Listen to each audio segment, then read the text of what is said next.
Another Wednesday.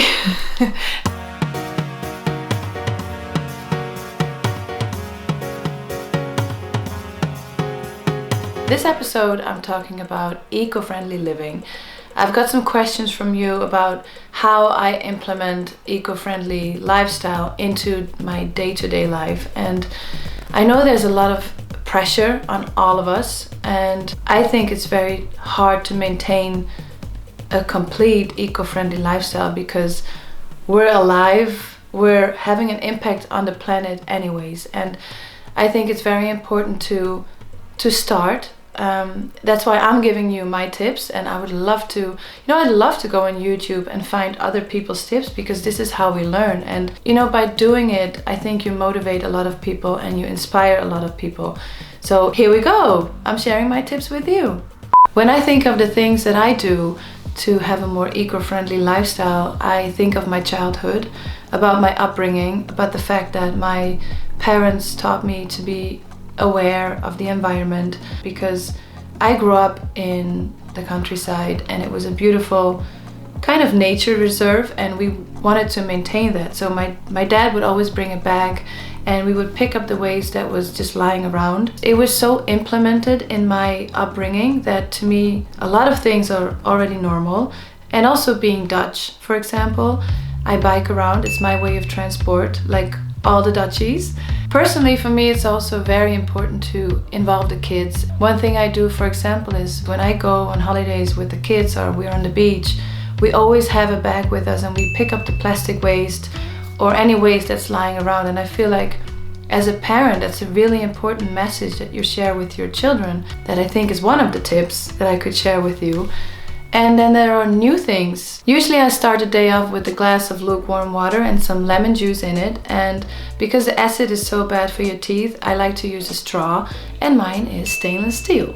To save the other half of the lemon for tomorrow, I like to use the reusable silicone food saver, because that way I don't need to use any foil. It stays fresh and I'll put it in the fridge. After that, I prepare lunch for the kids, and I put this in a broodtrommel.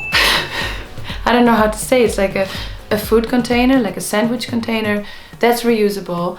I wouldn't even use any other ways. So to me, this is something that's very normal. I'm not sure if I'm telling you something new, but I'm using the food container and a bottle for the water that they can reuse as well. If I need to bring lunch on the go, I usually use beeswax paper, and this is something I recently found out, which I think is amazing. It doesn't have the same texture, but it has the same quality of foil. So you put your sandwich on the beeswax and you wrap it, and it stays really fresh for a long time. So I use that when I have to go to a meeting, or actually when I'm on a plane.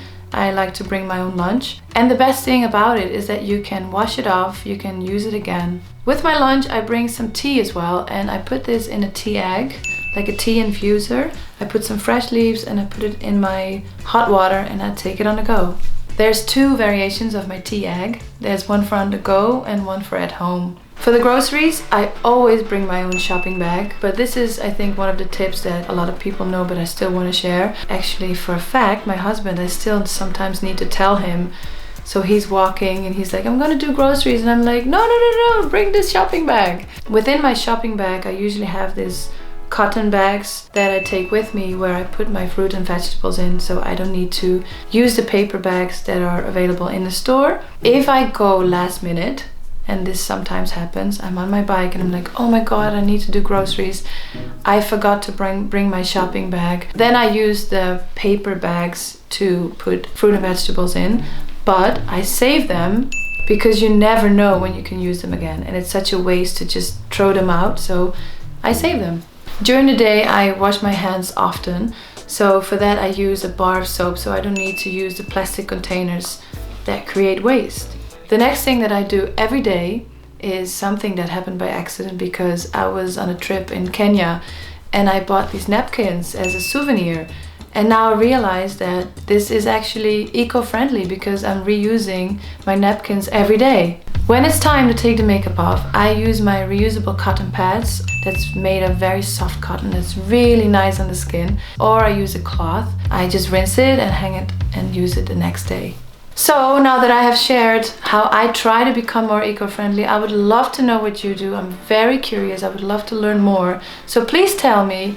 Maybe you can leave a comment below, and I'll see you next week. Hello, welcome, hello, hi. Here we are